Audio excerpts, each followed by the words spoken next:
seconds and counting. Astronauts report it feels good. T-minus 25 seconds.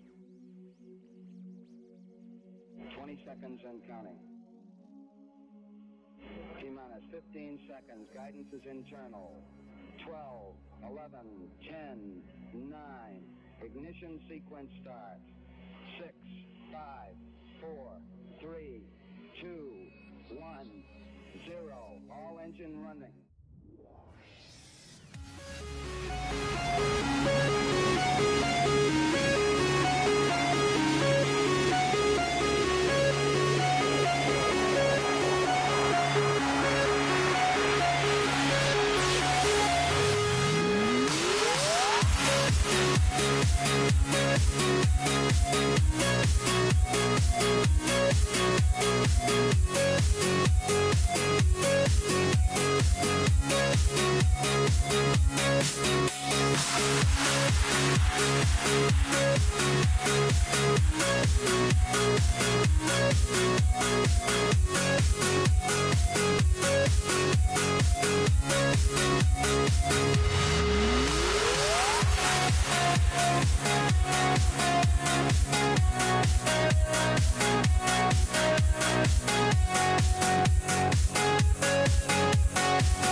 Off the limb. It's one small step for man, one giant leap for mankind. Columbia, this is Houston, AOS, over. Houston, Columbia on the high gate, over. Roger, the EVA is progressing beautifully. They're setting up the flag now. I guess you're about the only person around that doesn't have TV coverage of the scene. That's all right, I don't mind a bit. They've got the flag up now, and you can see the stars and stripes on the lunar surface. Are you getting a TV picture now, Houston? Neil, yes, we are getting a TV picture. You're in our field of view now. I'd like to evaluate the various paces that a person can traveling on the lunar surface. You do have to be rather careful to keep track of where your center of mass is. Sometimes it takes about 2 or 3 paces to make sure that you've got your feet underneath you. We'll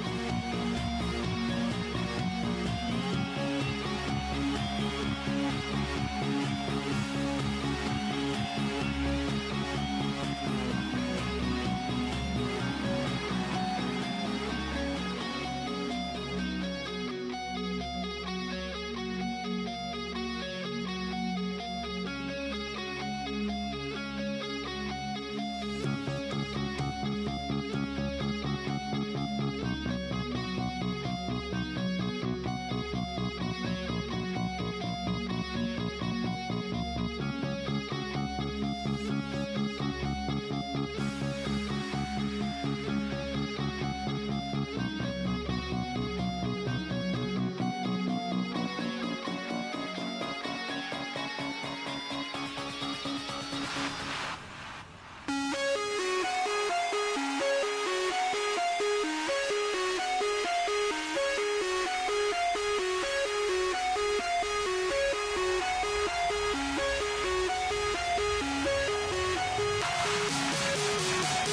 right back.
Just let it go. Just get it away from me. Tonight, tonight, tonight.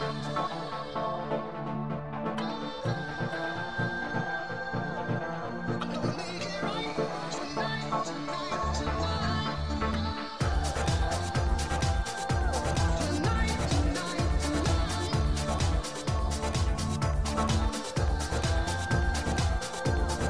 I'm gonna make it right.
All right, I think it's time.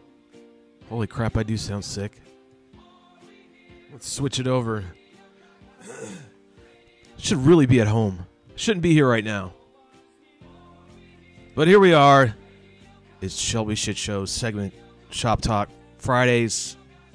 This is turning into something, and I drug my ass all the way down here to get on the Elvis mic, the G-Sop mic, and sit here and shoot the shit with all you guys who tend to come around on Fridays and talk absolute nonsense and garbage.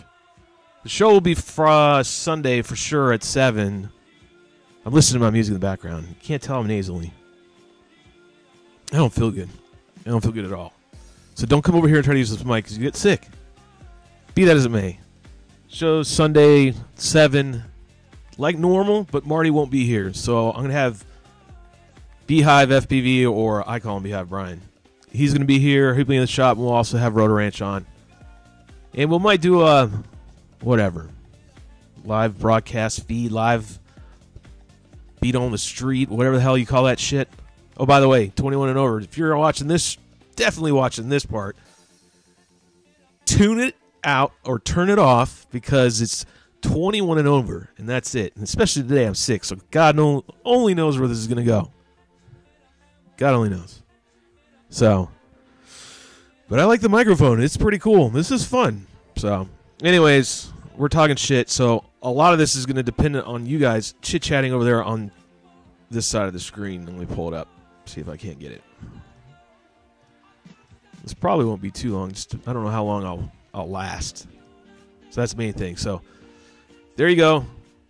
My mic's working. I made sure I'm getting better at this. It's getting better and better each week, I think. Music's playing for you. Music's playing for me. Everybody's happy. So 21 and over, by the way, again. So better be in the closet with the headphones because there's a lot of fucking swearing and there's no tip jar infractions on this part of the old show. It's in the title, we swear. So anyways, racing. Talking about racing. Racing's been coming up. I actually did an interview yesterday with RC Groups. We'll talk about this too on Sunday, but we'll have more people. But RC Groups hit me up. Well, I actually watched their show, and they invited me on their show. So I came on, and we started talking about racing. It's got me all jazzed up. I can't seem to lose the thought of the race, even though I'm sick. So I know it's going to be big stuff. I'm excited. Anybody else excited? Anybody ready to go? Anybody want to go to the race? And anybody think that I shouldn't be on right now because I'm sick or I suck or both? But it's gonna be a hard time for me the next few weeks that I do this stuff if Marty's not around, because Marty's the other half. So even when we do the shit show, it's hard because he keeps me on track. So it's your job now, viewers, to keep me on track, and let's talk about it. So, and I got my glasses on because you don't want to see my eyes right now because they look as bad as I sound. Looks like someone punched me in my eyes. And no one punched me in my eyes. All right, I'm trying to see if I can get any updates on you guys. I think that's it. All right, so who do I have here? I got Brian here. Got GT, Mr. Timmy GT. I haven't seen your name before. If I have, I've forgotten. Let's see what he wrote. He was talking in there about coming to Atlantic City. It's a 3-hour drive for him. I'm free. I'll probably drive down and check it out.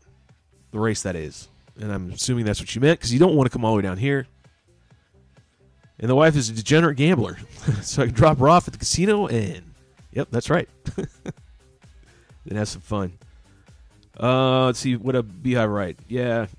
To go all out, I need to upgrade my computer. Oh, we're talking about VR a minute ago. That's right. So, those who get Timmy GT, you remind me of a former teammate. I actually lost my team. They bounced me off of my own team that I helped build and make in VR. But be that as it may, GT is the one guy that actually remained I'm cool with, friends with. But Mr. Timmy GT was just kind of ironic because I was just talking. This all just happened, and I just started talking to him. And I was like, "Is that GT?" But no, it's probably not. Be that as it may, come to this race. So the race, $16,000. I know I said it a lot when I was on the RC Groups thing. I know I said it a lot on Ruben's. By the way, Ruben has a podcast out that he and I did last week. posted it on Monday, but it's been kind of crazy. So I need to share that link out. Apologize. It's not selfish. It's just a lot goes on in my life. So I bounce in and out to a lot of places. So be that as it may, we talked about it on there. We talked about it on the RC Groups Live, and I got really excited. And I figured, well, you know what? Shit show segment. This would be a good little chit chat. And we'll definitely do it on Sunday for the hangar. And I can't remember who my guests are. We do have guests coming in via Skype, so I can't remember who they are. Victor Vector, I think, is one. And whatever else. I'll post it tomorrow. I'll post it up tomorrow. The flyer, like usual, on Saturdays. I'll post it up for Sunday's show. Nah, a different guy, Mr. Timmy GT says. Well, that sounds okay either way with me. Let me see. I want to see if we can get Dick Rod in here. All right, so this is one of the guys who are organizing the race. I actually know the guy. He's in a group chat, but be that as it may, I say it a lot, don't I? Really? That should be like worthy of $1, so I stop saying that nonsense. Anyways, I'm trying to help the best way I can get this race going. Meaning, get people there. It's whatever I can do to contribute. I'm going to try to contribute and help, because I really, really stand behind wing racing. And I think it's so cool and so fun and so awesome to watch all aspects of it. Being a pilot and racing, or being a spectator and watching. Truly, wing racing is where it's at. Drone racing, and I'm not dogging on quads, and that sounds like wing guys do it all the time. I did quads. It's not the same thing. It's just not. You're missing a whole component. You're missing the whole half of the pie if you're just going to quad races. It's for the pilots. It's for the pilots. Quad racing is really geared. I mean, it doesn't mean that they didn't plan for it to be that way. It just turned out that way. It's more for pilots.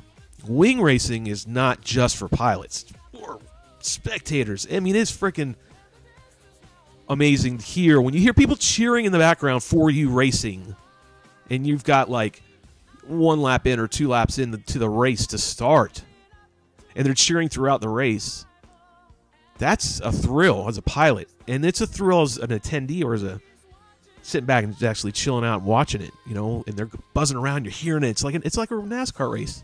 I say that a lot. But you get energized. I mean, you can feel it right. I mean, I can't tell right now. I'm sick as shit. I'm still energized. It still gets me thinking about it. Gets me energized wanting to go be a part of it. But quads don't do that. I mean, I've been so many races. I mean, I've been to the race that first time we did Megadrone, or they did Megadrone X. I went to that one and I raced. I did decent. I wasn't doing bad at all. I actually did fairly well. But the aspect of the audience and the cheering and all that other stuff, it's not there. So you miss all that, and maybe that's always what I've missed. The word of the day is missed. Not missed. It's missed. Not misses. No, I'm kidding. But anyways, so that's why I'm really motivated to get wing racing where I think it should be. It should have its place. If you disagree, chime in with the chats. I'm trying to see. I'm trying to do like a talk show now, like a radio talk show, I guess. You got to chime in order to get this to keep going on the shit show. So, but that's what I'm babbling about right now. So if you want to babble along with me, babble on right over here. And someone's already babbling, and I haven't been able to read it. But that's what I'm so enthusiastic about. I really think wing racing has its place, just like quads, you know, are on the main stage. You know, they got TV and they got all this exposure, and I don't know, maybe I'm missing an element. Enlighten me, but maybe I'm missing something that's keeping that from wings dominating that. I mean, I just don't know. I don't know what it is. Maybe I don't want to say I'm an old timer, but I am getting old. I am starting to agree with that. But maybe I'm just missing a component that doesn't make sense to me. Why wings just don't have that exposure and I don't say notoriety is not the right word I'm trying to look for, but maybe that is it. Maybe it is notoriety, because it is a badass race. Out of drones, they take the mustard, they take the cake, they take it all. There's no disputing that. If you do dispute it, please post over here in the comments right now. That's what keeps the show going. But I will argue that one. And that's fine. Let's have friendly debate. I'm going to go here and find out what we're writing. Brian has been chatting quite a bit. I'm sure he's got carpal tunnel syndrome by now. But you wrote drum beat. I don't know what he's talking about. Yeah, under 21, blah, blah, blah. Headphones, right. It's raining, so what else would you do? Do you need? You need to post some vids. Brian's telling GT. Nah, different guy. Blah, blah, blah, blah. Mark Dibble. You don't know? Hold on, I got to catch up. I can't read this fast. And what are they? So, yeah, I don't want to self-incriminate. Blah, blah, blah. George England, nice whooping. Is Jorge still here? Tell Timmy, slap some streamers on your wings, and you got a cool effect for the guys watching all this. True. You can put streamers on it, but that, come on, man. You don't need to have streamers on it. It is cool as shit, but that's so, like, park flying bullshit. That's not what we're talking way beyond that. So wing racing in itself is crazy. Like, the more I've been a part of this and done this and raced, it's seen it grow to what it is now. The more I can see where it can go, like where it should go. Like, you could have sponsors and their stickers and shit all over it. Just think NASCAR. Think Formula One, and just replace the racing device with a wing. It's got a lot of surface area, and there's a lot that, like, you can really see, but no, not like the same with a NASCAR. I mean, until you slap a big number on it or you paint it all one sponsor's color, can you really decipher what are on those stickers that are on their frames or their bodies of their car? So I totally think wings can do that. And they're so fucking cool, and they're so awesome. The sound is the other delivery right there. That noise that they put out when they're flying by you is just like a normal race car. It's just, but anyways, let me read out. So now we're starting to write. People are really putting on the wrist braces. They're getting it already, or they're lazy asses and doing voice to text. We'll find out. Let's read what they wrote. Cessna Series slows you down a bit, though. We're not. No. Smooth Virus, what's up, brother? Maybe the public doesn't see them as high-tech as multi-rotors. You're probably right, but they're mistaken. I don't think there's really... And I'll get back to this one over here, but that's a good point, Smooth. Here's where I can agree, but yet they're incorrect. Does that make sense? I'm not saying you're wrong, but I'm just saying that if that is the viewpoint, they're actually mistaken. I mean, I really do think they're mistaken. There's science in both. There's a lot of tech, it's just a ton of tech in wings. If you're talking like technical, like soldering and programming, no, there's not. But the building of a frame and coming up with the aerodynamic design of a frame and all that goes into building a frame, and then you, the end user, building the frame is a lot of technical crap. But it's different than a quad. They all have their own technical lists of shit you got to do and pay attention to. But a wing build far exceeds anything on a quad. And I mean, I know what I'm talking about when I say that, because back in the beginning, I've seen it all. Seen it all. So that's where I think it's really sad. And that if that's really the hang-up for people to watch, I think that's bullshit. I mean, I know me.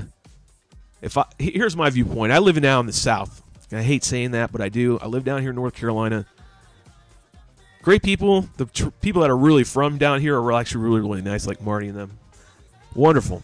But this is just not my cup of tea. This is my cup of tea. Be that as it may, there it goes. $5. Let's start charging myself. $5. I'll remember. $5. Well, I'll give that. Gotta stop saying that saying. Around here's NASCAR, and I've always liked racing. I grew up in Europe for a number of years as well, so I got a taste of Formula One and that kind of driving. But racing right around here, if I take a wing race and I go to a track, if I were able to do that, because I actually asked somebody that runs a track, can we race a wing race here? I know fans would be like, what the hell is that? And they'd grasp it. They would totally grasp it. They would totally be like, what the shit is that? What the shit is that? Crack me another Budweiser. I want to watch them fandangling things flying around. That's what Marty would probably say. See, if you think I'm being mean, I'm not being mean. I'm just saying that's probably what they'd say down here. So I don't see them being so tech savvy that would keep them away. Hell no. The sound, the visual, totally draw them in. So I disagree. I agree with you, but I hope that's not the case. All right, let me go back up. Where were we? Sandbags is less people. Let's see. You better. Man, we just started. You guys are writing. Hold on. Slow down, everybody. Slow down. It's only one. Even though it's me, myself, and I, it's still only one person. You better be better by Sunday. I'm bringing the disco again, and the time. Okay, cool. Hopefully I will be. Kevin, what's up, man? Sad fact is the less and less people are getting into the hobby. The newcomers are all about quads, and that's good, but it's destroying the hobby. Bad publicity. It's a good point. I'm going to see if I read any more, because these are some juicy, meaty little things to comment on. So we'll just do like they do on radio. We'll go with that one. So we'll go to the next. I don't know. I kind of agree with you on that. It's quads are easier to get into, and therefore you're going to have a bigger pool of people, for sure. For the new person getting into drones, anything aspect, the first thing you're thinking is quads. You can go and buy one easy. It's cheap. You can get them already done. It's not old school days where you had to build them from scratch and program them and do all that bullshit. Those days are done. So it's easy to get in. But wings are still the same way they were, back when. You got to buy the kit. You got to build the kit. A few frames you can buy already out of the box, but for the most part, you're building, and that is a lengthy process. And that is where I've agreed before. That's the easier, or not the easier, but that's where that's where everything splits off. And it's unfortunate, very unfortunate. And there's the only way to deviate that and to tap into that side where it's easy for quad guys to get in, and you get the bad publicity because everybody can do it. Back in the day it was hard. You had to build, so your pool of people that you were drawing from is very small. You had to have tech savvy people. You had people that had, whatever. Now if you can, any Tom, Dick, and Harry can go out there and buy one of these quads and go and fly it and then go do some stupid shit with it and give bad publicity. So I have to agree with you on that. So turn that into a whole show, right? I should keep moving. Is Marty here? Marty? No, just kidding. I need some help guiding me through this show. All right, I'm pointing like a weatherman. So I'm going to say I went to the Nationals in New York, and the wing racing was so much fun. Watch this, and I was there. I was one of those guys that was wing racing that you saw at New York City. And that was when we all knew, as pilots, we always knew going into Nationals that wing racing has been it. Like, wing racing is always, for those who've been in, that have skin in the game or name in the game, that were at Nationals, are still, a fair amount of us are still here. And the reason is we love wing racing. We love wings. And we love the racing. And and there's, again, that goes back to what the other guy was saying, which is the pool of people that you pull from is much smaller. Therefore, anyways, I'm losing my train of thought because there's so much meat on this bone right here. I got to figure out what I'm going to talk about next.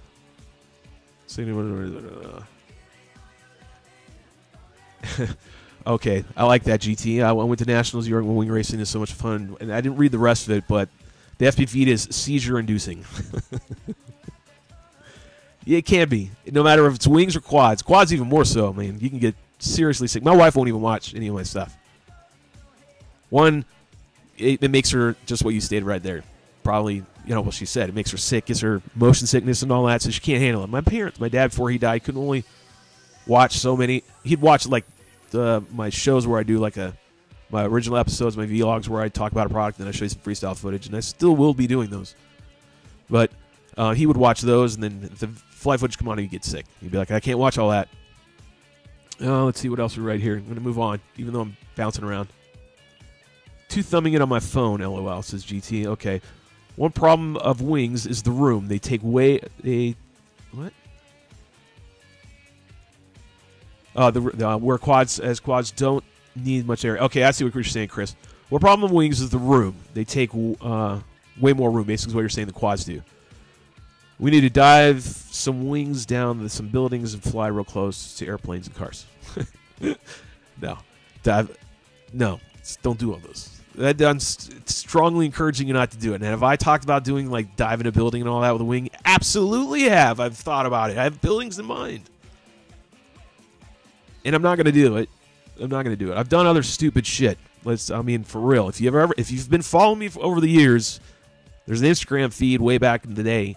And I say way back like this is 30 years. We're talking probably 4 years ago. And I got in an accident. Yeah, and we'll just call it FPV related and leave it at that. And there you go. So, don't do stupid shit. We don't. I mean, let us that have already been doing the stupid shit continue to do it because we know where the boundaries to push, and just let us do it. I guess. If I'm not doing it, don't do it. How's that? Just don't. We don't want to ruin it.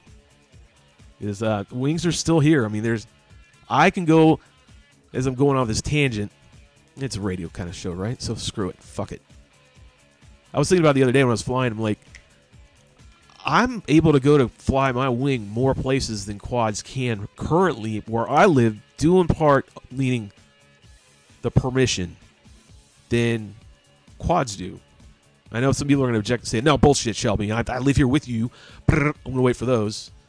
But the answer is you're incorrect. I'm right. Because I can go here and fly, and they know. They know who I am, at least here at the shop, where the shop's located.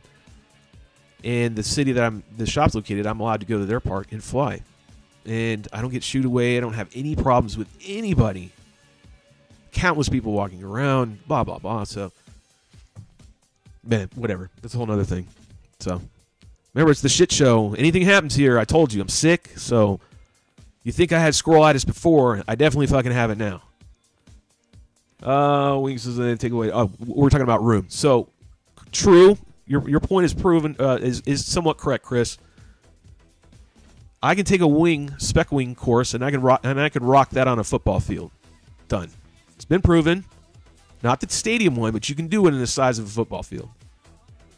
So, you're gonna slow it down a little bit, or I can do like they did at Commonwealth Games and use the size of a football field with the stadium. But we were still within it. I mean, we never crossed into this. Well, we did. We crossed into the far stands. So you stretch that out and measure that, and there you go. And that was the best racing period. And that's constrictive. That's very small than the other courses that I've raced around the country. For sure. Well, we had an elevated element, so that made it much better. You know, reduce the size. You didn't have to stretch it out. You can bring it up high now. So that was great. So quads do have that, will always have that sizability and factor of their race courses. Will be smaller and tighter than a wing. But that shouldn't keep it from being, yet again, another sport, a spectator sport that could be on TV or even on TV. Because remember DRL in the very beginning, their first race was in Miami Dolphins Stadium. I think it was the Miami Dolphins Stadium. I mean, that's who backed them. I figure that's who it was. But whichever stadium it was, they used the whole damn stadium. In and out and all over. Like, nobody was there spectating that shit other than pilots. But a Commonwealth game, there were attendees. So there were not only the people that were attending and being in the event, there were also the people that were just showing to spectate. So you had spectators, and there you go. And we had the whole stadium. And we weren't using the inside and the out and the whole, we were using the field and then that side, the far side. So it was really cool. So I kind of like, if that's the people's excuse, then the people need to come up with another excuse why wings. And you can't use me as being the excuse. Well, Shelby's in it, so I don't want to do anything. Because that's bullshit, too. Because I'll step aside then. I'm just kidding. Let's see what else we're writing here. We got two thumb, blah, blah, blah. Sometimes right, it's time to pick a torrent winner yet. It's time to pick a torrent winner. All right, we need a torrent winner. We'll do that on Sunday.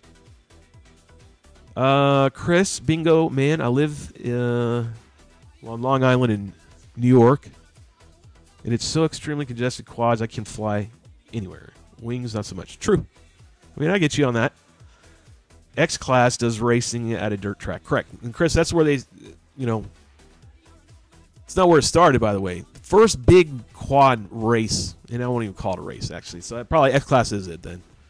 I saw big quads, big like old Voodoos. They were like one of this group, and I can't remember who it is. I'm sorry, but they came out of Flying Circus one year, and they were going around. I think it was 2016 year, and they had these giant looking like Voodoo quads, bigger than any X Class I've seen. Trust me.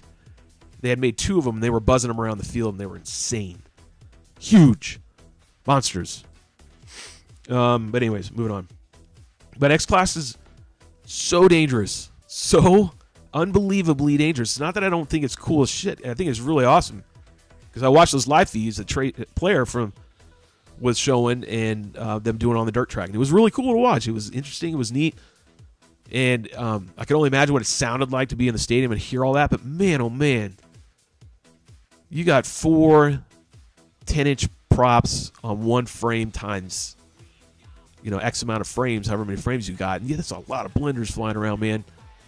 It's just I think to me it's a little much. I mean, I know wings are faster, and they can inherently have their own damage. But if I were to pick the two and I'm going to get hit by, I'd rather get hit by a wing. Let's see. So if I go off track, just get me back on track. That's your job right here. People that are watching, if we don't get any of this, then I'm just going to hang it up. Because it's this shit show. I got to talk about something, right? We're on here for a little bit. We're usually like an hour, I think it is. All right, let's see what else we're writing. Being a man, I live in New York, blah, blah, blah. All right, we got that. X-Class, we got that. The thing with quads is... Oh, hold on. Smooth Virus is getting ready to say something very nice. Let me give a good voice for him.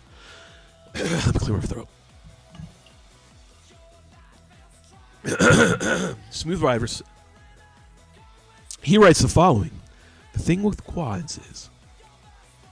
The trend seems to be that people get bored with them in about 2 to 3 years.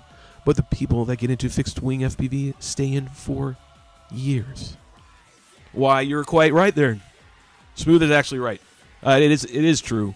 And it goes back to the beginning of when you get into quads. Quads are easy to get into, so you learn some things. You definitely learn skills. You learn engineering a little bit. You learn computer programming. You know, all that tech stuff. Wings, you're learning a lot of other shit. You're learning aerodynamics. You're learning airflow. All that. I mean, it all ties in aerodynamics, but just a lot of other aspects, a lot of other sciences, if you will. Is that the right word I'm looking for? Applicable. I can't say it right. Applicable sciences. Yeah, I think that's right. Anyways, and there's a lot of more work involved. So that all that work that goes involved in building your frame, you have a lot of reward at the end. All that, there's life lessons. I've talked about it on my builds before. There's life lessons to be learned when you're building any of this stuff, and especially fixed wing, because there's so much time involved. So your heart, your soul kind of gets into it, and so you have some more vested emotion and time, and life skills are learned while you're doing this. I mean, so there you go. I mean, quads breed some of that stuff, but not that full-blown building building one of these from beginning to end versus building a quad beginning to end. I can build 10 quads in a day, no sweat, not even an issue. But that'd be a fucking cold day in hell when I'm building 10 wings in a day. Never gonna happen. Never ever gonna happen. So I mean, that's where it separates. It's just the building, and so that you've put all that time and your effort and you're learning all this stuff, and you get in a lot of emotion tied into this build process and all this stuff that you're doing with your fixed wing or whatever, it's wings or whatever. You end up, that's time. So now you have more passion and more heart into it, and therefore you stay around a lot longer. You stay around a lot. You just do. You're gonna cherish that shitty, piece, that crappy shop built chair you made, but you put a lot of time and effort into, and you scarred your initials into it or whatever, and you've kept it in your house for decades versus the one you buy at IKEA and throw away after 5 years because you buy it, it's easy to put together, slap, it's done, and your fat friend comes over, your big buddy, and he narfs down another piece of pizza and cracks the shit out of it and breaks, and he falls. You throw it away and you don't even think twice. But if you did it on your stool, you probably pick the stool, that shitty shop stool leg up, and smack him over the head on it. You know what I mean? So what I'm saying is there's a lot more emotion tied into it. So, I don't know. Shelby shit show. That's how it goes here. Next. I'm having fun by myself. This is crazy. Oh, my God. All right. Sounds good about right, Mr. GT. It's time. I can't keep up, guys. You guys are like, God, I don't know what to do. Talk or not talk? He won't keep up. Let's see. I'm trying to change the format and the style here a little bit since we're doing it this way. It's for the shit show. I keep dreaming of making a version of a Red Bull air races, but with RC planes. I totally agree with you. If you guys know anybody about like LEG is Jack Hooper. And he's talked to me about pylon racing and shit like that back in the day. Chris Click has done the same thing. That's where it's at. I mean, that's really where it's at. That's what we need. And it's happening. I mean, Alex has gotten these 35-foot pylons, or however tall, 30, 35, 40, somewhere around there. They're huge. And the gates are huge. they're great to see. They're easy for us to see as pilots, and they're challenging as pilots for sure. They're not like they're so big that they're barn doors. They're not, because they're squatty. They're a little bit wide, but they're squatted down, and that's the reasons why they're that way. So we can get a couple through. But you know, the gates are cool. I mean, it's really very Red Bull like. So I do dig that. Let's see. Smooth chimes in again. He's talking about my buddy Alex. Says something about a survey that showed that. And I forgot what. It's about the 2 to 3 years, and that's totally get that. Well, there are the hybrid wings that all right, so Brian's talking about VTOL. Convergence is one that is really nice and is almost as easy as a straight quad. Yeah, but that's not racing. I'll throw that on a fire before I race a VTOL convergence. I mean, that's not even a race wing. Wings take a ton of space to practice, whereas quads can be flown almost anywhere. I mean, you're right. You're absolutely right. You're absolutely right. There's places where you can run a wing, you know, but you're right. In the end of the day, they do take up more space, depending on it depends on the size. I mean, you can fly a little Sprite from Defiant. You can fly that little shit stick anywhere, man. I mean, Park Index to you name it. I mean, the only thing you can't do is in your house. So yeah, quad beats you on there. But who gives a shit? If you want to fly a wing and you want to haul ass and haul some dick, then you get a little Sprite.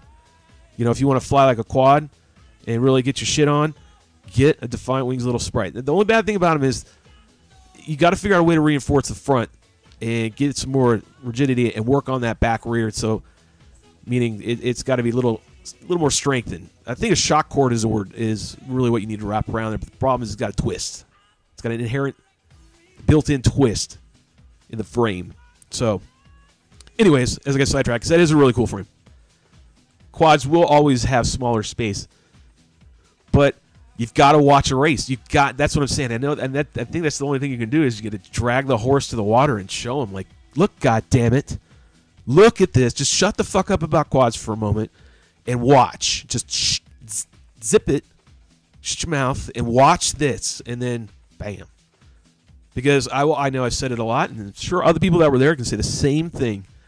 When we were racing wings in 2016 at a mega event at a huge venue, what filled and put asses in the grass were not quads but wings. Anytime the wings went up, everybody that was on Governor's Island, just for Governor's Island, just because they're touristing, it's the middle of the summer, not because of the drone race, and then those that were coming as well. So you had a lot of people floating around the island. They would stick their ass in the grass and they'd sit there and watch. It'd blow their mind. As soon as it was done, they got up and walked away. And that was like when we were done, then quads were back up. So you hear zip, zip, zip, zip, zip, but no one, they'd left. They'd just all leave. So it's where it's at. It's definitely where it's at. I mean, then they come and talk to us on the street, literally. Stopping, a few of us. I can't remember who was with me.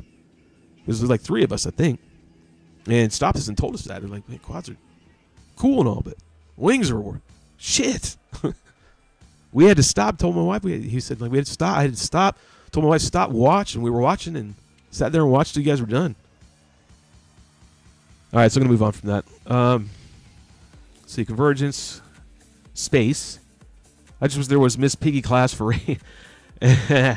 Oh, well, now I know who it is. It's fucking Locksmith. This is my mentor right here. This is one of my best friends. Is good old Locksmith. You sneaky little bastard. You sneaky little bastard.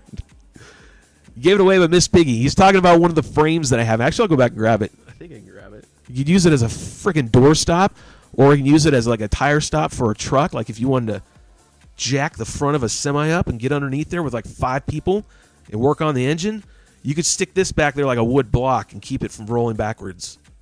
Even though it's made by Crash Test Hobbies and Lee is awesome dude. I love you, man. But God almighty, man. That thing is, fuck, you could probably make it out of Lowe's, 4x6 wood. Anyways, no Piggy class for that. And it's a frame that we flew around here. It's known in our little group here. We've flown quads into this thing. We've shot fireworks at this motherfucker, and it won't die. It just keeps living. I mean, if I stop putting rubber bands on it to keep the body on, but Other than that, just a piece of crap. It won't. It's because it's a polyhedral too. I mean, it's just huge, it's just massive. No aerodynamics. It was built for one thing, and that's to ram the shit at any other thing in its way. And it's got a big wood. I do all this talking, and maybe I should just show it. Hold on.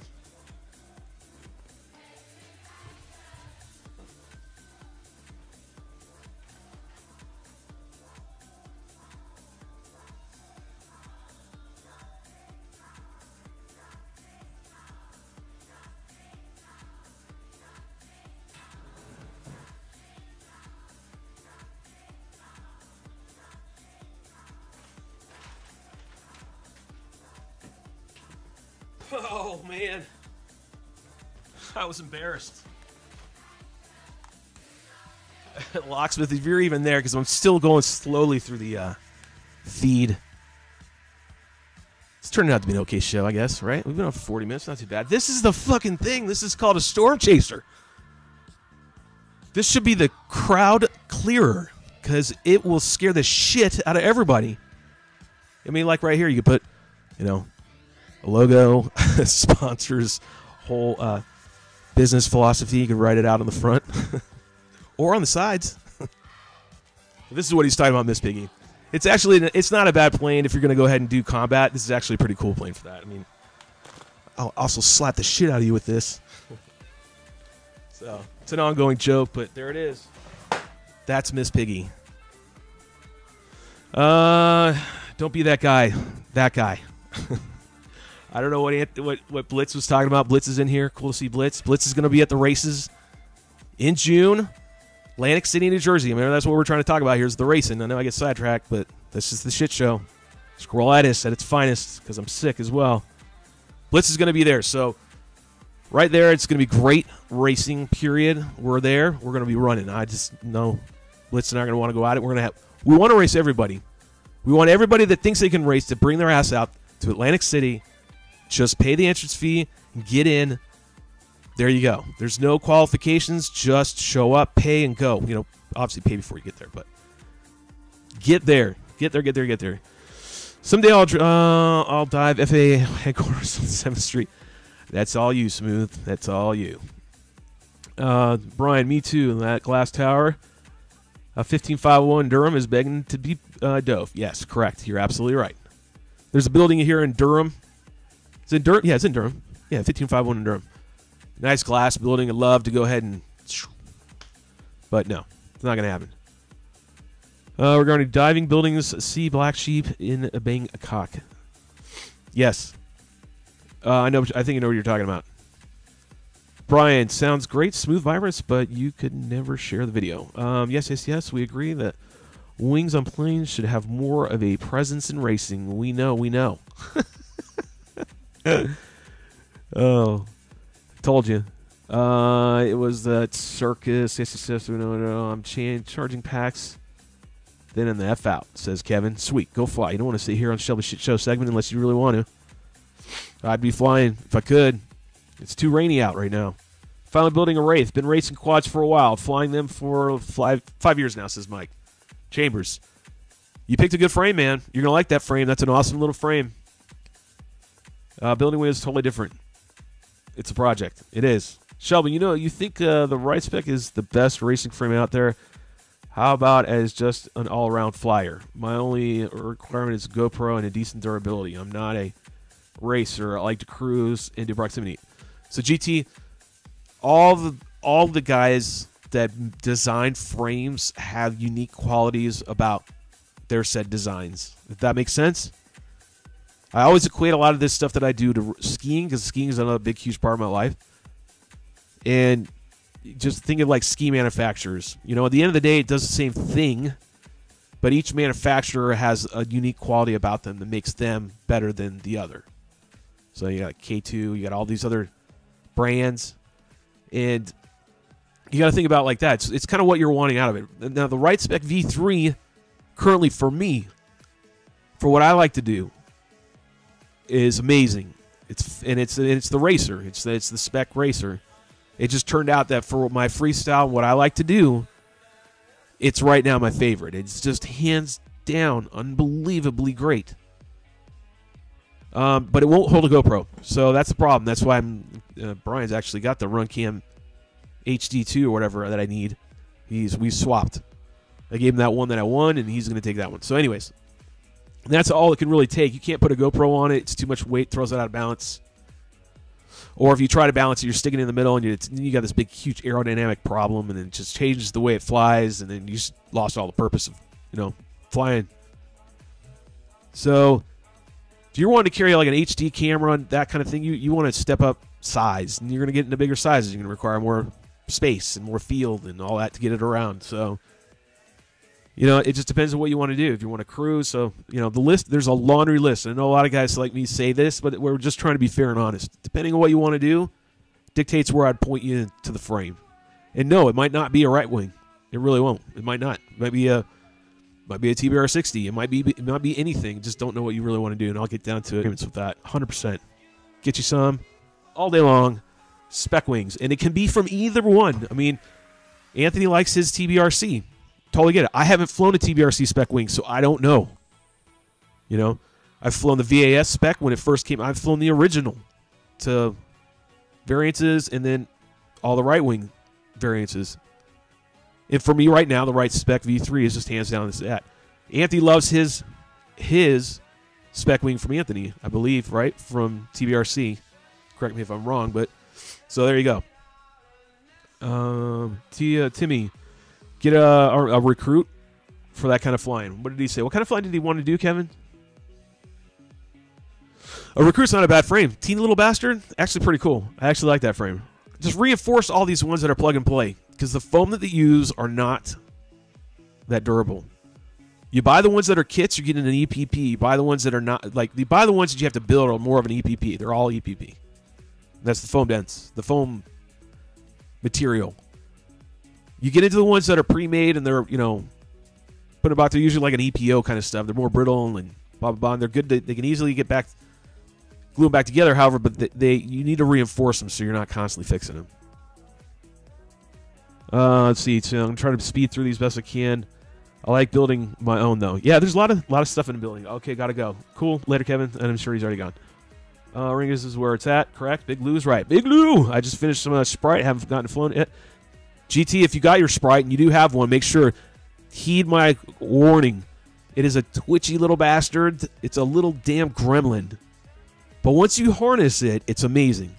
It's a lot of fun. A shit ton of fun. But the tuning process is a bear. So when you're chucking this bitch in the ground over and over again, don't be discouraged. Do whatever you know you need to do to get it to start flying right, whatever it is to get it to start flying right and work from there. It is a little pain in the butt to tune. Wish we'd have ring races in mall in the DC, though. Wouldn't that be? That would be pretty badass. Let's see. I was thinking about building a right spec because I want to race, but I keep seeing awesome flights with the Wraith. The Wraith in the spec wing, they're two different. They're not wings. One's a wing, and one's a dual boom fixed wing. I think a lot of people get that misconception. A Wraith is not a wing. It's a fixed wing. Falls in the classification of that, of course. But it's a boomer. They are going to fly differently than a wing is, a delta wing, which is what I fly. That's all I love to do. That's the difference. So there's those and this. So don't try. There's a confusion there.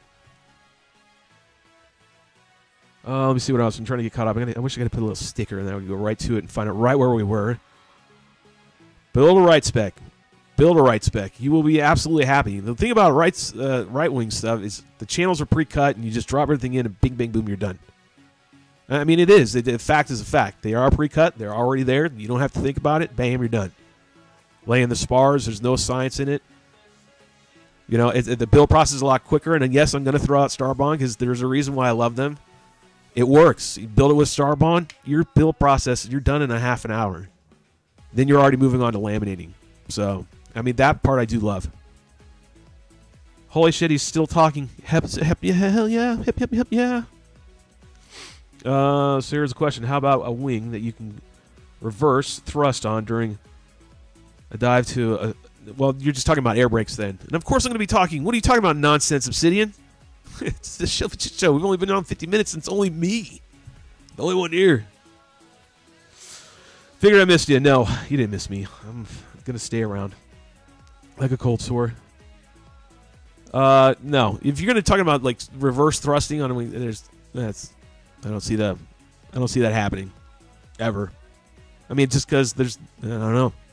I mean, air braking. I don't want to do all that. There's things that we've talked about in the background about new wing tracks. We talked about it last year at International. Alex, myself, and Mark Ashton. And there's stuff on the table, and I promise I wouldn't, divulge what it is. But if that ever comes to fruition, then yeah, there we go. Now we're talking. Now we're up in the game.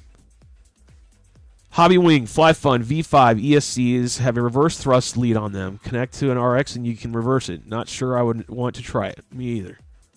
I have a run can split mini. I could do that on the right spec. Correct. If you want to do a split kind of thing on a right spec, you're golden. That's what I wanted to do with what I had. I had the mini split, whatever it was. There's no way. It's a stack. It's not. No. So that's why I had to switch.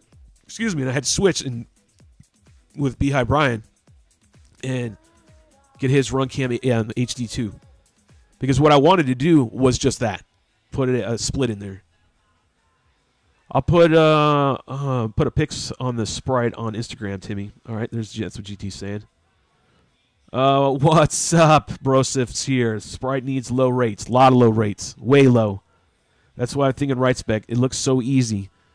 Right specs, I mean, the spec frame in itself is just a good frame. When Alex came up with the initial concept of that frame in itself, just the basic design of it is a great all-around frame. So, I mean, and then I'm not plugging, I'm just giving you a reference. If you go back and you look at one of my videos, 2017, when I went to Vegas for the very first WRA race, I got to race those first spec wings, the build, the original.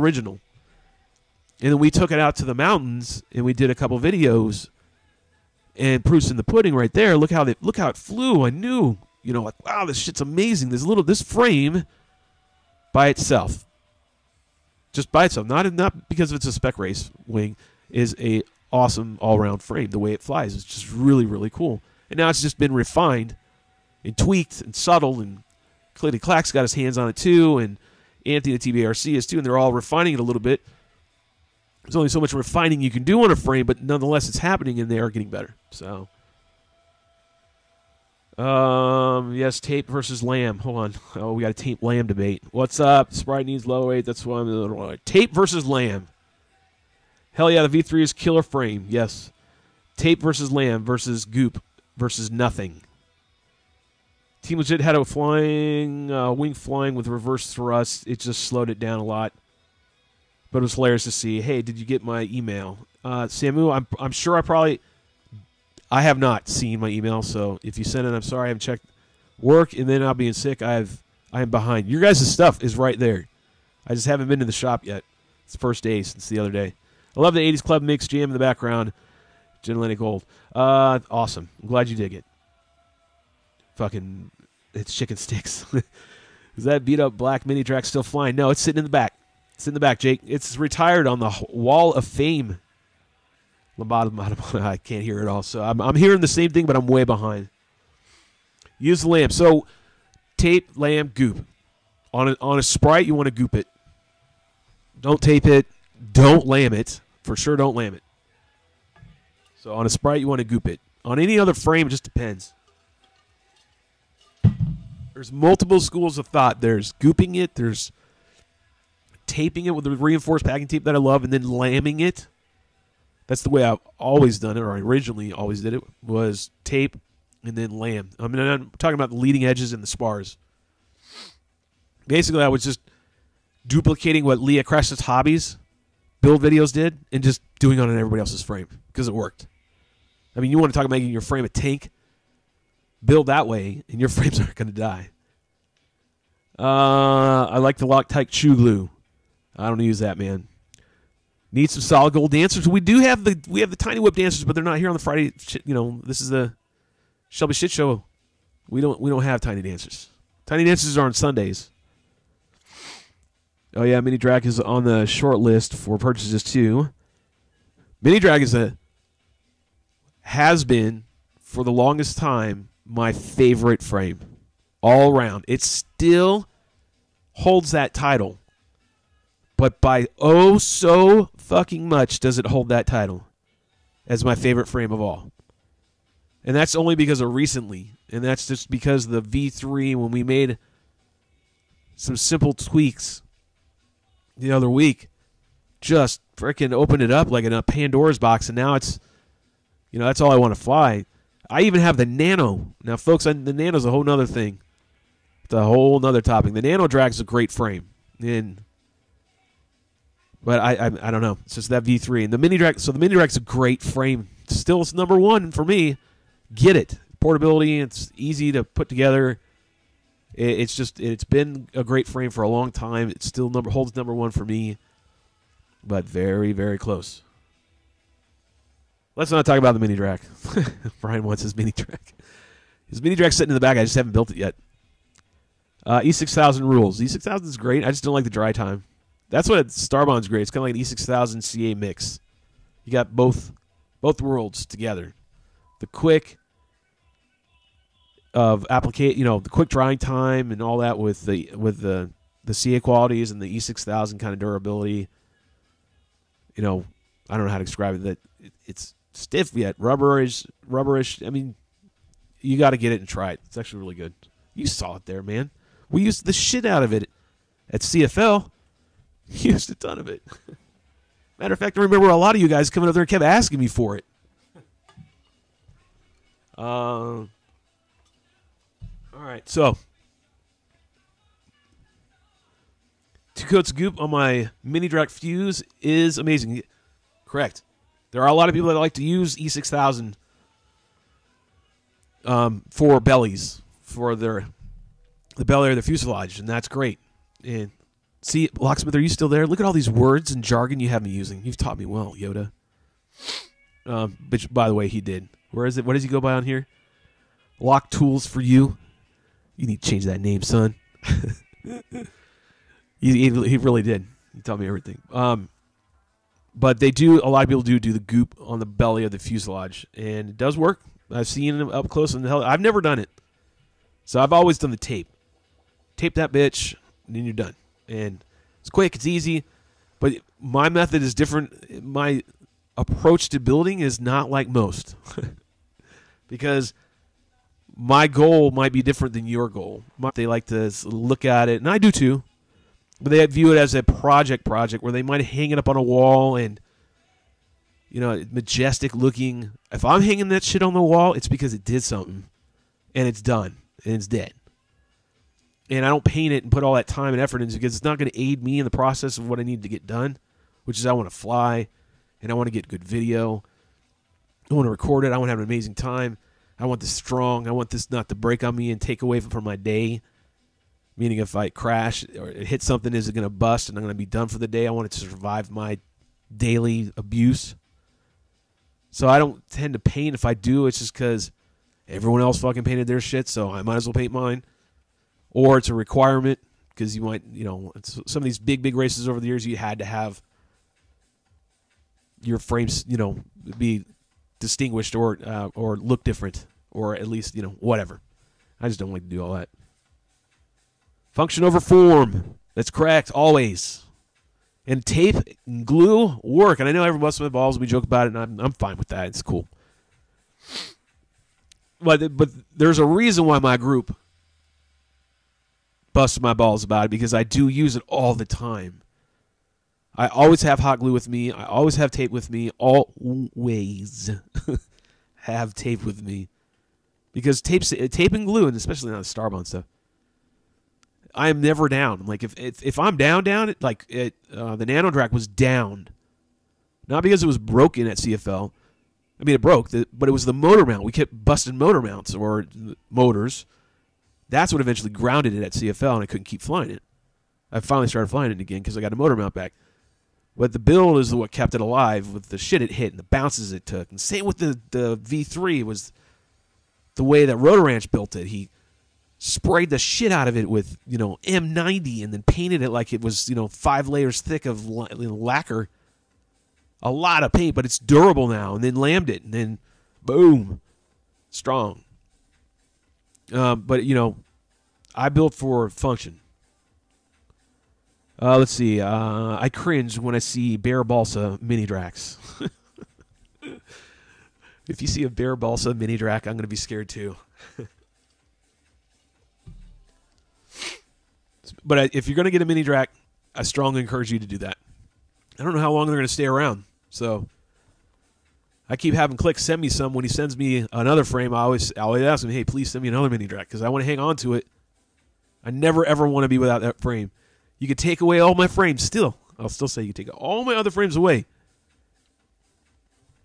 And if I were only allowed to have one frame, it would be the mini Drac. Without a doubt. V3 flies amazing. They fly different. Diversity, diversibility. The mini Drac scores high in all these categories, and which makes it an all-around great frame. Okay, done. Well, I did my job right now. I'm kidding. I know it's being honest. And if you do know me and you've gotten to know me personally and met me and talked to me at events or you've talked to me on the phone or you've been here, you know, at the end of the day, I joke and kid, but I do want to make sure you guys are going in the right direction. You're not getting screwed over. And I'm giving you, honestly, my opinion. It's my opinion, and it's not gold and end-all be-all. There will be other people's opinions of what's great. But if you ask me, I'm going to tell you. You know, there are other great frames out there to get, but they do different things. They shine in different ways. One off the top of my head is the Juggernaut or the Behemoth, Rubens frames. Those things float. Those things are fucking awesome. If you're wanting to cruise all day long and fly 399 feet in the clouds and whatnot, you know, not beyond visual line of sight, and if you're your co-pilot flight observer and blah, blah, blah, and all that happy horse shit, Behemoth's going to do it for you. You'll fly for days. It is. It's like riding a Caddy from 1977. You know, it's awesome. You know, if you want to rip ass and go, just rip, just go. I mean, you got two frames and two different manufacturers I can lean you towards. You know, but if you want an all-round frame that you can take places, do things, you know, travel with it, variances in battery sizes and cell counts and motors, long range, short range, freestyle, you name it, then the mini Drac's gonna be where it's at. So there we go. I think I caught up with you guys. We all caught up here? This is bullshit. I'm not believing this for a minute. We have been on for an hour. You want to take a quick 5? Let's take a quick 5. 5 minutes. Let me go and take care of Mother Nature and whatnot. We'll come back and G-side a little bit more, and then we'll wrap things up and then gear up for Sunday. By the way, these haven't gone out yet. Like I said, all your stuff's sitting over there. But maybe I should get it out tomorrow. Brian, if you're still there, maybe we can meet up tomorrow. You need to tell me about this VR shit you're doing, by the way, too. Let's take quick 5. Quick 5, we'll be right back. We're going to talk Beehive Brian and whoever else stays on. See you in just a few.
Seconds and counting. Astronauts report it feels good. T-minus 25 seconds. 20 seconds and counting. T-minus 15 seconds. Guidance is internal. 12, 11, 10, 9. Ignition sequence starts. 6, 5, 4, 3, 2, 1, 0. All engine running.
Seconds and counting. Astronauts report it feels good. T-minus 25 seconds. 20 seconds and counting. T-minus 15 seconds. Guidance is internal. 12, 11, 10, 9. Ignition sequence starts. 6, 5, 4, 3, 2, 1, 0. All engine running.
Step off the limb. It's one small step for man, one giant leap for mankind. Columbia, this is Houston, AOS, over. Houston, Columbia on the high gate, over. Roger, the EVA is progressing beautifully. They're setting up the flag now. I guess you're about the only person around that doesn't have TV coverage of the scene. That's all right, I don't mind a bit. They've got the flag up now, and you can see the stars and stripes on the lunar Up now, you can see the stars. Are you getting a TV picture now, Houston? Neil, yes, we are getting a TV picture. You're in our field of view now. I'd like to evaluate the various paces that a person can traveling on the lunar surface. You do have to be, you do have to be rather careful to keep track of where your center of mass is. Sometimes it takes about 2 or 3 paces to make sure that you've got your feet underneath you.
Okay.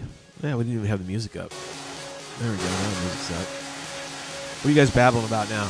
Let me switch over. Nope, that's the wrong one. Oh, let me see where I'm at. Oh my god. There I am. Look, it's me. 30 seconds and counting. I'm back. I'm tired. Just had to talk to my wife, let her know, hey, I'm heading home soon. 5 seconds. Getting some medicine for us. So we can try to ready up. So I can try to ready up too for Sunday.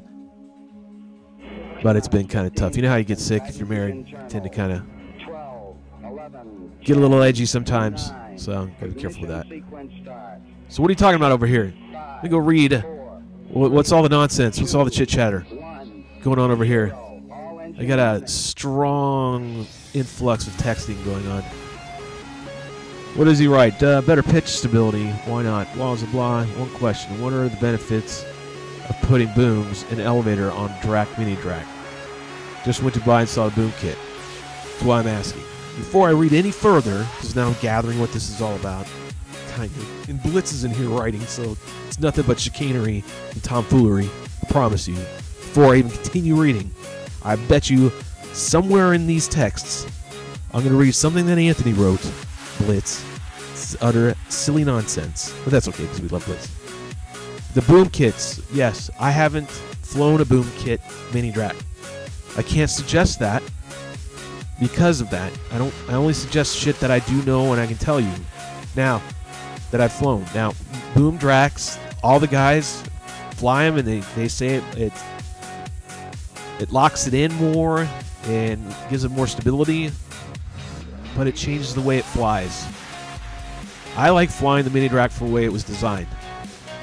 That's what that frame was designed. Never, I don't think, ever intentionally designed to ever have a boom placed in it. Even though it has one and people like it, and a lot of people do. You have big drac versions, you have monster ones, the big daddy dracs as we call them. And they have booms and then an elevator. I haven't flown it, so I don't know. So I'm just going to tell you to get the mini drac because, as a frame as it is, the way it was designed is a great frame. Now let's find out what Anthony wrote. Ready? Am I wrong or am I right? Let me ask. Look down the last ones. No boomies. All right, so I don't know what that is yet. We're talking about boomies. Boomers are going to be a lot more stable. They are. They have that whole other section and spreading it out. And Anthony can fill us in on all the scientific details, I'm sure. But they do. Boomers fly a lot more stable. You got 2 more verts. You got the elevator. You know, it stretches it out. But anyways, there you go. He says right there. So just went to buy and saw that. That's why he's asking. And Brian said, why not? And then Anthony wrote, better pitch stability. He's correct. That's exactly right. This group I run is all about getting others into FPV, regardless of is a quad or a land vehicle or whatever. Correct. He's talking about. Brian's talking about his group. Yes, that is Brian. He's talking about his group. So more for cruising, yes. For more cruising and all that stuff, boom drac, I guess, is, if you're going to ask between the two, I would guess that a boom drac would be. But man, you can cruise a mini drac all day long. It's a boom thing, then go for it. But you know, I can't tell you for sure go and do that. It's not going to be a recommendation I'm going to give. Nor am I going to put it down. I'm just not going to recommend it. Let's see. Anthony wrote to Brian. That's like scoring a hot chick at the club. Here it is. Here it is. I told you. I knew it was coming. It's like scoring a hot chick at the club, taking her home, and letting your dumb neighbor power mutt. Okay, I can't say all that. Once I read the next word, I was like, okay. Lord. Oh, God. Anyways, and we sponsor Shelby from time to time, or I guess help out as a better choice of words. I don't know why my name's coming in and all this, but yes, people do help. They do help me, and I'm very grateful for that. I couldn't do a lot of shit that I do without the help. And if they didn't like me, they wouldn't help me. So if people don't like them helping me, then fuck off. Link to what you sell, offer services in sight. And don't respond, it's a trap. Where's Admiral Akbar? I need that little gift to pop up. Doink. It's a trap. I'm already working on a mini drag, and the others will be in a copy of it, basically. I guess you two are talking about something I don't really know. I guess if it's sponsored, I bought him a waffle breakfast sandwich. You did. Remember a homeless Shelby at the events? You did. You bought me those waffle sandwiches. Those were cool, man. They're totally unexpected, too. I love it. What's Sean? Sean's laughing in here. Easy there, Vanguard. We sell nothing in our nonprofit. We're sponsored by my company, Busy Bee Renovations. It's true. Have you flown with the extended wings? No, I haven't flown the extended wing mini drac. Nope. Go Boomies. Go fuck yourself. Bro Smith, even though I love you. You missed it, Shelby. I did miss something. Check your phone texts. Okay? I guess I'm doing something next. Big Lou. Mini Drac travels with me all over the country. Ditto. Mini Drac goes with me everywhere. And from my argument with no booms is less stuff. With just the regular Mini Drac, the way it was designed, just 3 parts. That's it. You carry a boom Drac, you've got, what, 3, 2, and then back, however many pieces that is, another 3 at least. Plus servo and leads and all that. It's not what it was designed for. It was an added-on feature, but people love it. Again, if you want to do all that, go for it. But, man, for ease and all around, remember that score category thing I was talking about? Mini Rex, the original is where it's at. Sean, I'm thinking about getting a medium range plane. Well, Sean, you know what to pick. you know exactly what to pick. For like 800 milliwatts on 5.8 with all VAS goodness. That's right. Video aerial systems. And I'm saying that not because Alex is one of my sponsors. It used to be a closet thing. Came out of the closet about a year and a half ago. He's always been a big sponsor. He really is. But he's a friend. He's a great friend. And I love him to death. We've traveled the country together. But his equipment is hands down. To me, it's the best. Video aerial system antennas just rock. His new shit that he came out with is amazing. Every time he comes out with new stuff, it's just another amazing thing. The video is just fucking flawless now. I just can't get it. It's all 5.8 and run 200 milliwatts. I mean, come on. Really? It's that good?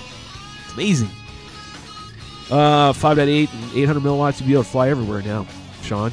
You guys did that test, a 25 milliwatt test. I was blown away by that. I don't think a lot of people understood how cool that was. With you and Alex running around and doing all that test in your Mavic. Your Mavic was fucking that shit up, I can tell you that. Mini Drac for the win. That's correct. 1.2 and 900 control. I don't know about 900 control. Oh, are you going to do Crossfire? 1.3 video. Make sure we have a filter on that. Why are the canards not included in the Mini Drac, but are with the big one? I was thinking about experimenting with. Skip the canards. Not even worth it. Don't even go down that path. Just let it go. You didn't see the canards. These aren't the canards you're looking for. Just let them go. Dual VS Chimera. That's a great one, dude, for long range.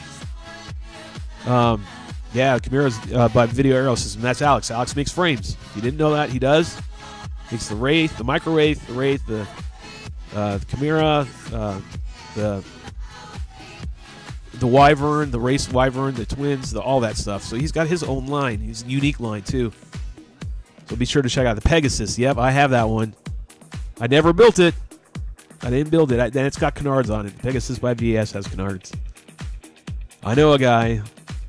Anthony knows lots of guys. Ask Anthony how he does. But I don't know what to pick. I know my options, but my decisions. Okay, Chimera, I have no argument. The test we did was insane. The hill was under 20, 30 feet. Yeah, I saw it, man. That's what I'm saying. I don't think a lot of people had a lot of respect for what you guys did with that little test. Because he was back there, and he was down. That's 25 milliwatts through all that obstruction. You know, that's crazy. The antennas are just great. I got a Pegasus for long range. There you go, Sean. Okay, Vanguard, let me show you the Drac. It's for my Shelly. The Banshee. Banshee's another great frame. That's a good frame. Man, a few years ago I did a whole series on the Banshee. So there's videos, go back and check it out. Banshee was a great frame. It's still a good frame. You can do a lot with it. It's a versatile frame. It's a boomer again. Stable. You can fly really slow. It's got a really, really low stall speed. There's a video I did. It's DVR footage. And flying through the trees where we fly this quad, and I'm flying the Banshee. I mean, the Banshee's big. It's not small. Lower noise floor in Virginia. Yeah, that's what Blitz is saying, and I have to agree with him. Especially where you guys are at. There's definitely a lower noise floor, for sure. Since seen Shelby fly the mini drag to hell and back. Yes, you have. and that's why there's Mad Max #2, which is the second mini drag I've now had in my life, and Max 2 is great. He is actually doing wonderful. He has been beaten, and he's just lucked out. I know some people say that's not luck, but he's surviving quite a bit longer than his big older brother. Blue beams on wings and Ion V2 on goggles. Yeah, that Ion V2 that Alex gave me at CFL, because I had to get a refresh on antennae. He threw me the new Ion and the V2. Oh my God, thing's amazing. It's so awesome. I have it on the goggles just like you. And then the Extreme Crosshair, and then the Minion. Boom. And he gave me the new Minions. And folks, I'm telling you, that's the setup. That is the combination to have. The Ion, Extreme Crosshair, and the Minion on your frame. The Minion on your frame, the two other ones on your goggles or your ground station, whatever you're going to use. And your video will go for days. I mean, you'll be able to punch through stuff that you haven't been able to punch through before. And I know he was working on 1.3 shit, but I don't know if he ever came to fruition. It was about scaling it down, and it's great. Yeah, but how about LOS at dusk with slow motion in the moon? What the hell are you talking about, bro? I don't know what he's talking about. Anybody know what he's talking about? Brian, what are you talking about right there, man? Oh, you're talking about video at dusk, slow motion, and the moon. I think now I know what he's talking about. OMV2 is so much better than my older Mad Mushroom. Absolutely. Yes, that is a killer setup. It is. It really is. I mean, I've tested so much. Alex gets me. I get to see a lot of prototypes than most people do from Alex. When I go up there and stay at his house for a weekend to just flip and fly and do whatever. More often than not, we go over to the shop and he shows me whatever wizardry he's working on. That Black Voodoo Magic. I don't know if I'm saying it right. I need to get nice and I'm tired. Getting words. But I tend to get to see a prototype or get a prototype that he's working on that's not ever going to make it to production, or maybe it will, and I get to see where they're at, and it's really crazy of where it's come from, like where it was at the beginning to where it is now. The 5.8 stuff that he puts out is just really, really, really good, really amazing, and the new batch. New round of all this stuff is tops. Speaking of which, don't forget what we're talking about. I know we were talking about racing before. We're still talking about racing. I don't want you guys to lose sight that we are going to have they're going to have IDRL, by the way, I was saying it wrong. That race in June. 15th, 16th, that's right. I got to look at the thing. I have it right here, right? Duh. Should be able to. It's $16,000 to be divvied up. I think amongst the top 10 or 5. I don't know what it is exactly, so be sure to come out. In FPV WRA, since you are talking about Alex, they are the ones that are the race organizers. They're the ones that are actually going to be running. It's going to be a WRA race. Alex the Gray Wizard. 1.3. Yeah, 1.3 is the shit. If you're going to do anything long range, and that's the way it's been for over, God knows how long, a decade at least, 1.3 is where to go. Wow, okay, Shelby, you need to drink 2 screwdrivers with real orange juice and go to bed. But I don't drink, so that can't happen. Had a long talk with Alex at CFL. Dude knows his stuff. Alex will. What's up, Abba? Eric, absolutely. Trust me when I say this. Alex can talk a very long time. I handed out an award in 2017 International Open when we were there. And somebody came to do an interview with Alex. The local paper or the news channel, I can't remember which one it was, but the lady sat there and then she didn't know what the shit she was getting into. They're doing an interview with Alex and talking about what he does and everything, and I knew right away. And I went over, I know who it was. It was Trappy. I think it was Trappy. And I said, watch, and I wrote down, I survived doing an interview with Alex Greaves, aka I Be Crazy, and then signed it, and I put her name and then his name, and then I went up there and they did a picture of a presentation, like, when you're getting your certificate. And I had them hand it to, had Alex hand it to her.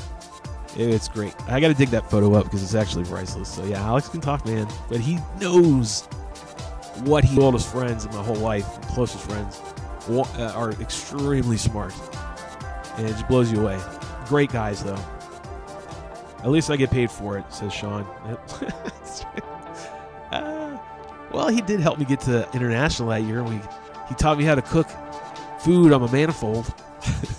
That's a video I never put out. I actually had that sitting on the editing room floor of when Alex and I drove out that whole trip, that whole first time we went. And, he cooked food on my engine as we were driving. Like, he wrapped it in aluminum foil and stuck it on there. And we drove for like 4 hours. The next thing he busted out, we totally forgot about it. I forgot because he was talking. And when we finally refilled the van, he pulled it out and ate it, whatever it was. I can't remember what the hell it was. It smelled great. It was awesome. That's that wizardry, that crazy mad scientist that I call him sometimes jokingly, but he really is just smart. Yes, but I was damn. Let's see. Get paid for it. Anthony understands the joke in that. Missed the Draggle because of it. Yes, but Dan was so interested. Blah, blah, blah. GT. Alex and Jeremiah helped me so much when I started in 2014. I reached out to Jeremiah via email, and he just wound up calling me an hour later. I had no fucking idea what I was doing, and he spent. A little slow on the read here. I can understand. You guys are like, come on, Shelby. The FPV Raw interview room was dying. Oh, I hope you guys did see that. If you didn't see that one, you just can't see it. But if you did, I actually did record it. Maybe I could show it. But if you didn't go and listen to Ruben's FPV Raw, I love Ruben. That's Sweet Wings. He has his show, his podcast he's been doing for a couple of years now. And I was on it last week. It aired Monday. I think it was Monday or Sunday night. And I haven't shared it out. Go check it out. It's a really good one. It's a lot of fun. I have the new mic. I've been on there before, and before I didn't have a mic. This time I had a mic, so I got to sound really, really nice. But it was a good one. Alex and Jeremiah, since you're talking about it, did great. What got me going, it got me some exposure and helped boost Shelby name, I guess, was with Jeremiah and Alex. We did when we were with Multi-GP and all that. We went up there, Sean and I, to do a video, and they were gracious enough to have us up there and wanted to do it with us, meaning Stone Blue. And, of course, Alex and Jeremiah live in the same town, and they're buddies and friends. And long history there. Well, we got, they helped us out and brought us in, and, I wouldn't be here if it weren't for them. I mean, without a doubt. I would not be here right now doing what I'm doing right now if it weren't for those guys. They totally helped me out. Jeremiah's a great guy. I know a lot of guys in the wing community. We bust their balls. We bust each other's balls. It's like a frat, if you will. At the end of the day, we look out for everybody. We do. In differences aside and everything. But if it weren't for them, I really wouldn't be here. Alex has helped me out tremendously. Jeremiah did back in the beginning as well. Just, getting the name out, or, stay here or whatever. All kinds of stuff. Here, you need this, I can get you that, blah, blah, blah. Come to my event, all this good stuff. So they're good peeps. IDRLC, get you some of that. That's right, goddammit. IDRLC. They had the C. That's what threw me off yesterday when I was doing the RC groups interview. I kept saying IDRC. It's because that's all my mind was seeing was that IDR, and I missed the L. But it's IDRLC, or IDRL, are doing that race June 15th, 16th, I believe. Anyways, right in the middle right there. Atlantic City, New Jersey, $16,000. Be sure to go. Over an hour on the phone with me and explained everything step by step. Yep, see, there you go. But an hour to Alex talking is like you and me talking for 5 minutes. Hashtag Team Shake and Bake. That's right, baby. Shake and bake. It's an ongoing joke that Broseph and I have, FPV All RC, which is Rotor Ranch. He was my right-hand man at CFL, and he's turned into my team, a part of my team. I got a few other guys, but Brosev's like the new addition. So it's like the Johnny Gill, the new addition. You guys know that reference, then you're good. But we were Jason Kilpatrick brought it up. I think he wasn't he? He was the one that brought it up and said, "Hey, shake and bake, shake and bake." And then when it just kind of stuck, I don't know how it stuck, but it did. And kind of adopted that whole Talladega. Was it Talladega Nights? What the hell is it one with Will Ferrell and what's his name? Anyways, I digress. Oh, yep. So they're saying hi to each other again. Look at that little bromance brewing right down here in this bottom section. Yes, it was Jason. That's what I thought it was. So, again, that was a CFL born thing. So we're wrapping up to let's see, we're an hour and a half. I'm going to take another quick break. And because it's getting 7:30 and I do need to start, but I'm going to take a quick break, come back and recap a little bit. Anything else anybody else wants to talk about, and then we'll go from there. But let me take a quick 5. It's only going to be 5 minutes. Be right back. Maybe I can cue up the right scene for 5 minutes. I want to have the image. I got to make my own image for the Shelby Shit Show segment Fridays. But you guys may enjoy this lovely 5 minutes of the disco balls.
30 seconds and counting.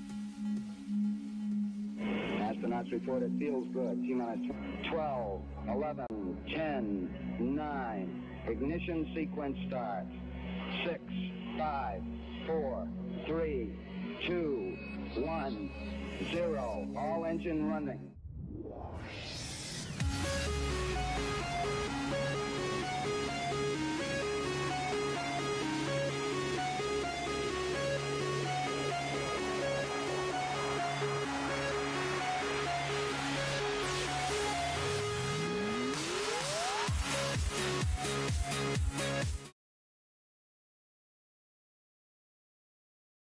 I almost had everything.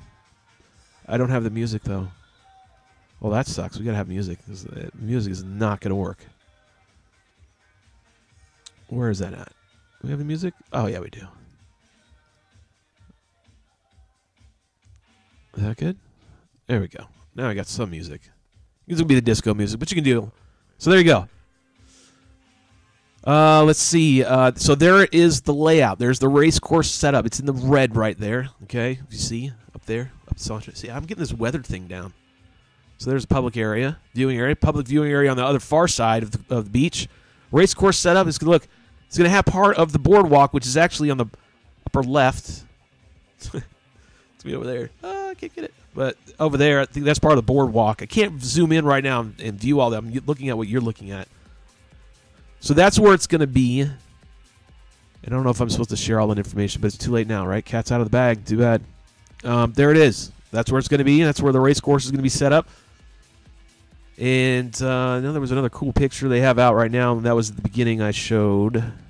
It's the only thing I have queued up right now, actually. Could switch it. Nah, we'll leave it right there. But there it is. International Drone Racing League, IDRL.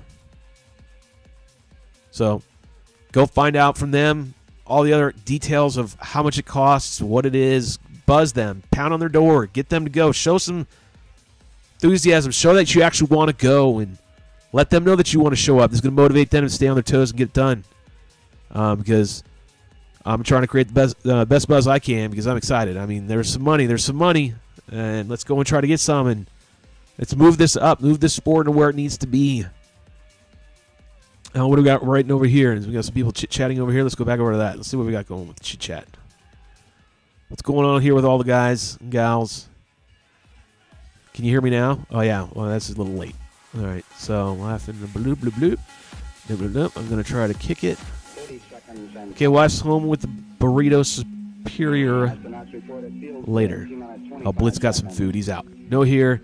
Yes, I'm moving to Florida. Yeah. So, Roto Ranch is moving to Florida, he said. There it is. We have no music. Man, Abba, you shouldn't have like a private chat going on, just you and me on my phone, so you can give me the updates because you're actually on it pretty quick. Barrage-based obstacles. I don't know what you're talking about, Sean. They supply their own gates or pylons or something. What? What? I hear music in you. Loud and clear. How do you do that?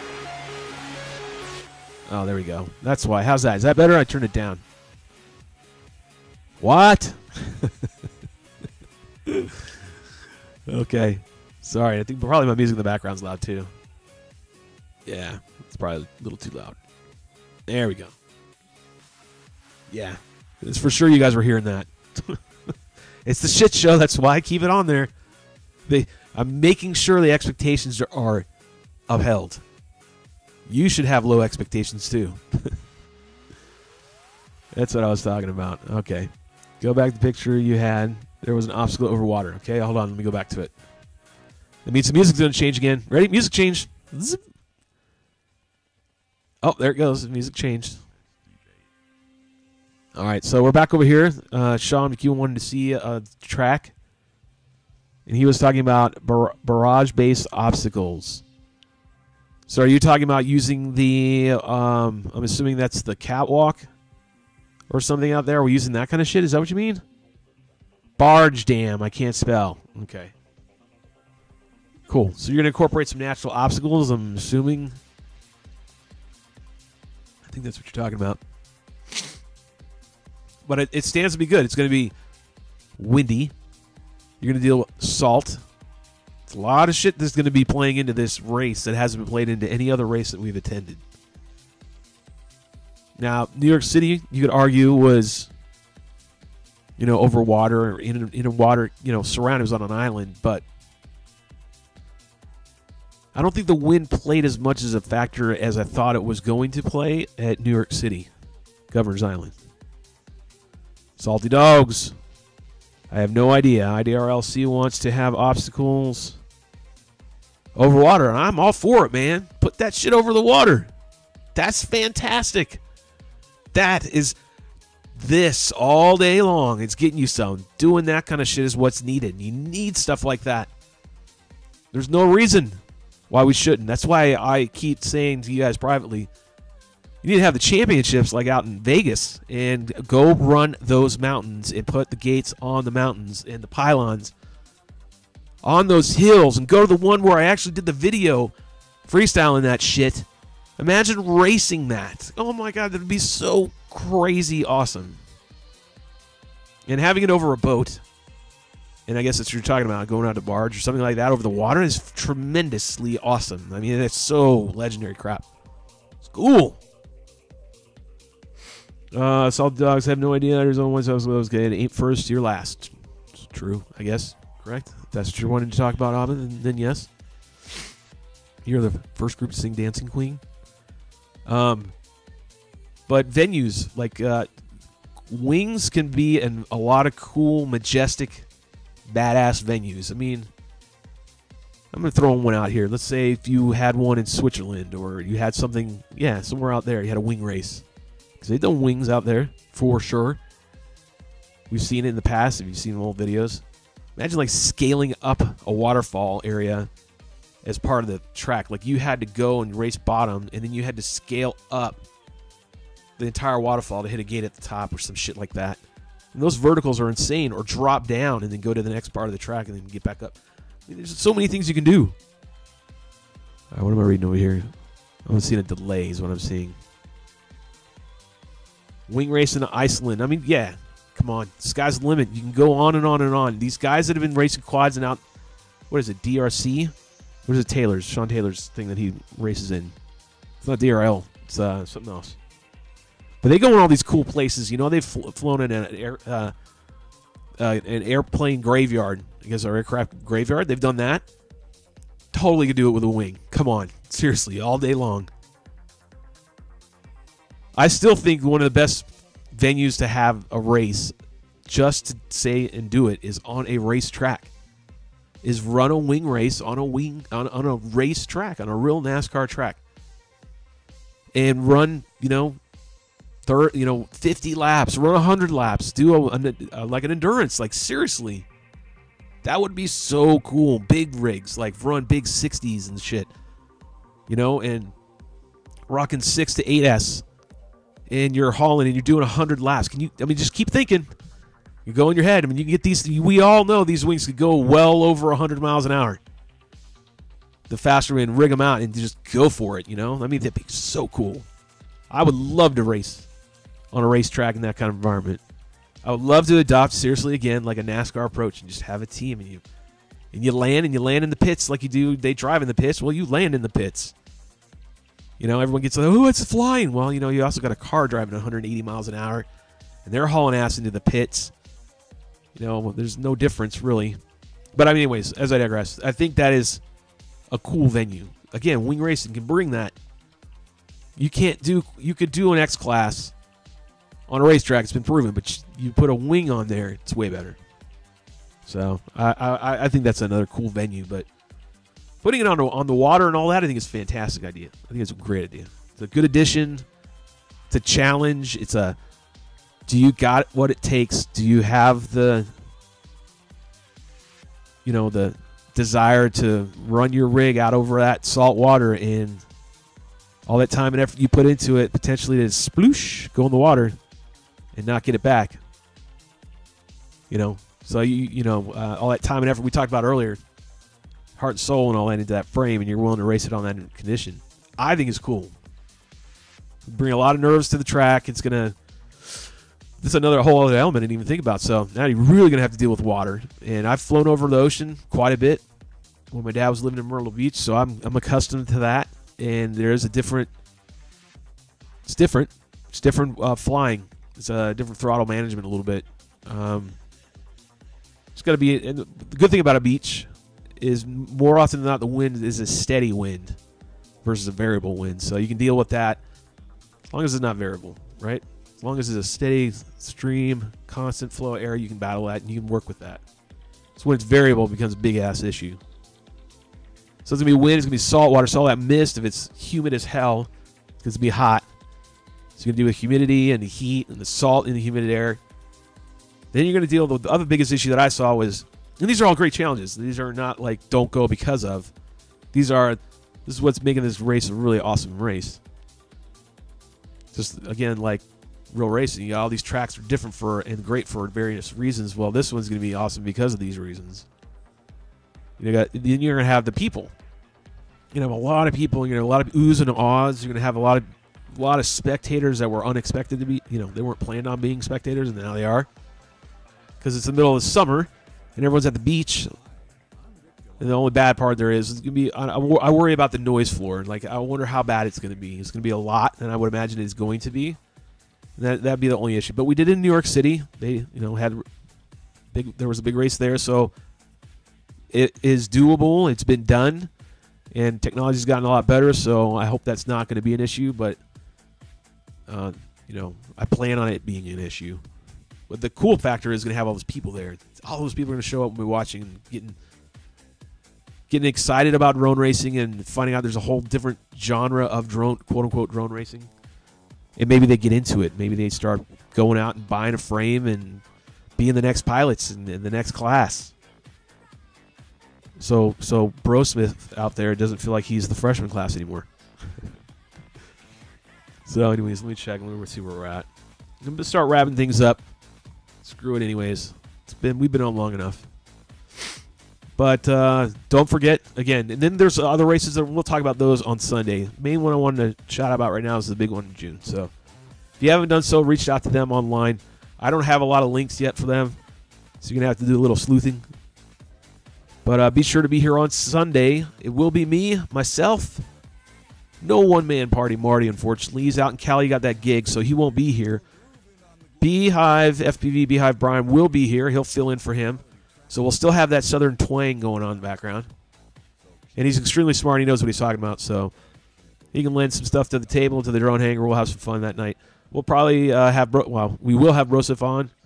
Rotor Ranch. I think Victor Vector is going to be on from his group.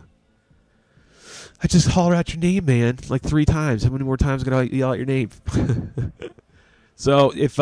be sure to tune in Sundays at 7 p.m. Eastern. I always do the countdown. It starts at 6 just to get you guys all jazzed up and ready to go. It is BYOBB. We'll bring whatever makes you happy. And remember, as always, it's 21 and over. So please, if you do have children, make sure they're out of the room or put headphones on and listen in private. And that's it. If you feel like you want to contribute to the show, feel free to send me an email at shelbyvole@gmail.com if you want to help out in any way, or if you have anything you want to shout out and you need me to shout out, feel free to send me an email and I'll go ahead and read it and try to send shout outs. And I do have one shout out. I'm always going to do it. If you don't know Squishy FPV is Sean Wendland, and he had a stroke last week. And Sean's an OG. He's been around for the beginnings for me. I've known him as long as I've known anybody else in this game. Aside from Alex. So those are the 2 people I've known the longest. And it's been bad. It's been a rough road for him and his family. He runs the Flight Club FPV. He's part of Tony and all them, their group. And, just despite it, Sean is Sean. We all know who Sean is. If you know who I'm talking about, Squishy. He's just Squishy. But we love him nonetheless, and we wish him nothing but the best. And our thoughts and our prayers always go out to them, especially now. So be sure to keep them in the back of their mind, and hopefully that he recovers. There's a little bit of positives are coming. He's starting to be able to answer questions. He's starting to be able to move part of his body, which is great because the first prognosis was god-awful. We didn't know if he was going to stay. And he's not out of the woods yet, but he's making progress. So he does, the family, Tony's relaying these messages to him and, send out whatever you feel like you want to send out, get wells or whatever you want to them and boost his spirits because at the end of the day, he is a father. He is a man. He's a human, and he's a winger. He's a wing pilot, man. He's an OG. So keep your thoughts on him a little bit if you can.